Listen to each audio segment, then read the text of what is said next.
నా పేరు సంతోష్ గౌడ్, ఎమ్మెల్యే ప్రకాష్ గౌడ్ వాళ్ళ అబ్బాయిని. నేను శ్రీయశ్రీ అనే అమ్మాయిని ఇష్టపడుతున్నాను.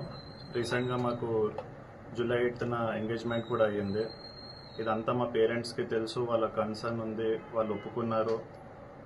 అంటే వాళ్ళు ఓన్గా చేయడానికి అగ్రీ చేయలేదు, కానీ నీకు ఇష్టం ఉంది కాబట్టి నువ్వు చేసుకోవచ్చు, నీకు పర్మిషన్ ఇస్తున్నా అని చెప్పారు.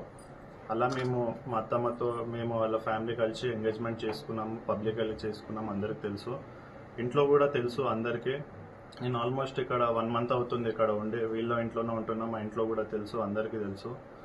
కానీ నిన్న కొంతమంది ఒక 40 members అట్లా మా ఇంటిపైకి ఇక్కడ దాడి చేసినారు. ఆ ఎవిడెన్స్ కూడా మీరు ఇక్కడ వెనకాల మొత్తం అటాక్ చేసినాయి, డోర్ పగిలినాయి, అవన్నీ ఇక్కడ ఉన్నాయి.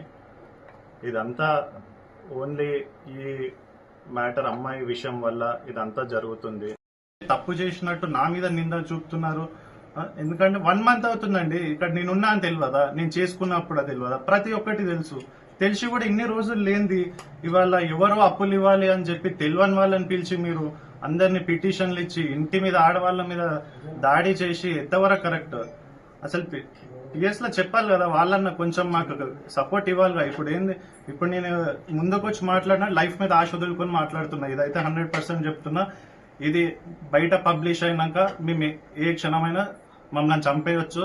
ఇది మీకు ఇక నాకైతే ఈడ న్యాయం జరుగుతుంది. పిఎస్ లో కానీ కోర్ట్ త్రూ కానీ ఎక్కడ కానీ న్యాయం జరుగుతుందని నేను ఎక్కడ అనుకుంటలేను. ఇంకా మా లైఫ్ పైన ఆశ వదులుకొని ఇవాళ మేము సరేగా చచ్చిపోయినా సరే మా మీద ఇంత చేసారు కదా అని మేము ముందుకు వచ్చి చెప్తున్నాము.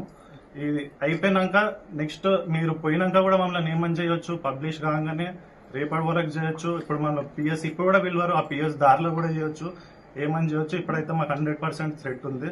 ఇక ఎట్లా ముందు నుంచి ఉంది, ఇప్పుడు అని కాదు, ముందు నుంచి కొంచెం ఉండే. ఇప్పుడు ఎట్లా వాళ్ళంతా తెగించినాక ఇంకేముంది, బతకడానికి ఇక్కడ ఏముంది, ఇక ఎట్లా చంపేసేదానికి ఎందుకు అన్నట్టు నేను ముందుకు వచ్చి చెప్పి ఇక ఎట్లా ఇప్పుడు మా ముగ్గురులా మేము చనిపోతే ఇక వాళ్ళు ఎవరు చేయించారో మీకు కాల్ డేట్ అవన్నీ ఇస్తాను, వాళ్ళ వల్లనే నేను చనిపోయినా అని మీరు అందరు రాసుకోవచ్చు.